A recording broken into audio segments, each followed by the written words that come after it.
we're here with Nathaniel from AGA. Nathaniel? Hi. Thank you. Thank you for having me. Absolutely. It's great to have you online and basically talk about what you guys are showing here at the show. And for AGA, you guys are highlighting several new products around the show. Absolutely, yeah. So maybe just let's talk us through. Sure. Yeah. So for those of you who are at the show, we're at booth 4127. Right now, we're highlighting the DRM2-Plus, which was announced yesterday, which is a new chassis for our mini converters.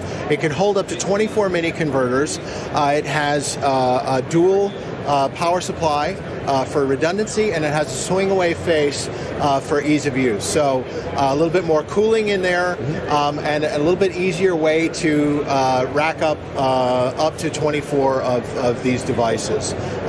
Really nice piece of kit for organizing all of our mini converters. That's very cool. And for anybody that does AGA, you guys have a long history in broadcast in terms of designing your units, and everybody uses that. You see a lot of different production setups.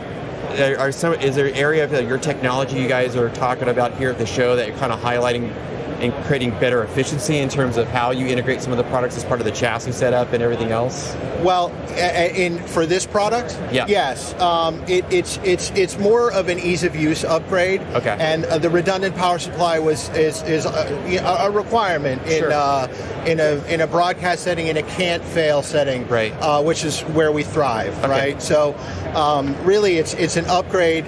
We listen to our customers, and this is what they said they were looking for. Fantastic. So you've got this. What's the next product? Anything else that you're kind of covering from Sure. So we had three new products at NAB. The first one I'll tell you about is our Bridge Live 3G8, which is an 8-channel streaming appliance, which will let you go fully bi-directional channels in and out. If you're going SDI to RTMP or HLS, or allows you to tie sites together to stream directly to end users, or it's a very flexible and versatile box for live transcode. Got it. So you've got that going on. We have that. We also have this is our Dante 12GAM box, which is an embed disembed for Dante. It will take HDSDI up to 2 channels, so it's a single channel box, and you can get an SFP with either fiber or copper for the second channel. It lets you embed, disembed up to 16 audio channels per video channel. Very nice. And then finally over here we have the Kumo 64x64, which is a 12G 64x64 router, which is very often requested piece of kit. Right. Perfect for house of worship. Yep. Or if you're doing a high school, or if you're doing a conference, conferencing, anything like that. That's very nice. And I mean, through the chassis, in terms of the modularity of, kind of housing everything that you need for the production, right? And putting it on a rack, and the rack space is sometimes limited, and then being able to have this out on top of it and creating a better way of kind of, basically, as we all know, sometimes you go to a rack, you kind of see a mirage of flyers and things that are all happening from the production side of it, but and especially when you got to triage and troubleshoot, you guys are doing a great job on trying to make it where it's easy to not only view it on the outside, but also like you talk about with the bridge and everything else. Absolutely. And a lot of it is about the density and efficiency of and economizing space. As you can see with the chassis or the Kumo, every inch of space is used. And is that area for AGA, things you guys are taking the feedback as you talk about with customers and getting more feedback from them, looking at where sometimes you may have remote sites, right? You have different ways to manage this infrastructure that you may not always be at the site where these are being housed. Is there areas of the software, things you guys are looking at for remote production? We have our mini config software, which can be used in the chassis with a USB bridge and a utility computer. The Kumo has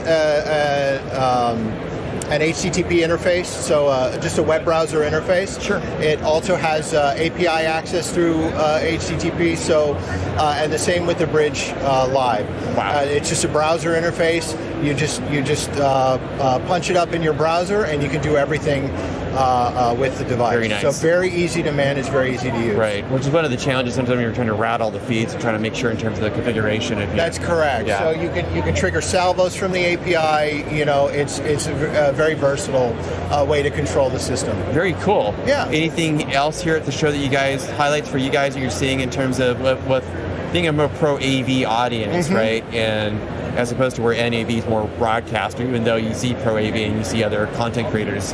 Is there here at InfoComm anything for people to be aware of that may not be here or here that to check out that you've seen? I think the things that are really gaining traction here are the Dante devices. Over here behind you, you mind if I show that off? Thank you. So we have a Dante AV device, which handles video. It's a point-to-point video over your existing Dante network. Okay. So super easy to use.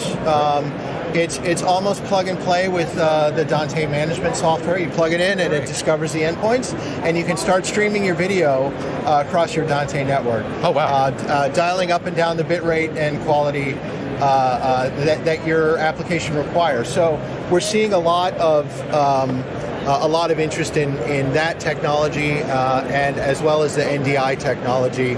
We have the Bridge device as an NDI device, where you have 16 channels of I/O for NDI. Which is very and as that's kind of maturing and developing in terms of it's been there. Yes. But from a video over IP and even audio now, whether it's Dante or NDI or other areas, we're seeing more. I think you talk about and being able to provide them. That's something I know at AGA you guys are really focusing on, trying to provide more tools. That's right. To help them deliver, be it video or audio or both, and the same. As you need to, whether it's Dante, whether it's NDI, whether it's baseband, whether it's 2110. Right. Obviously the focus here is on simplifying some of those signal flows. Sure. So that less technical users can use the devices where you don't have to have an engineer all the time. Right. Yeah. You have to have like the propeller head, so to speak, in the background. Like, hey, can you come fix this real quick? Because I don't know which button to push. I want to push the right button, but I don't know what button. If I push this button, I don't know what happens. Exactly. Right. That's the scenario. Okay, that's very cool. That's great. That's good.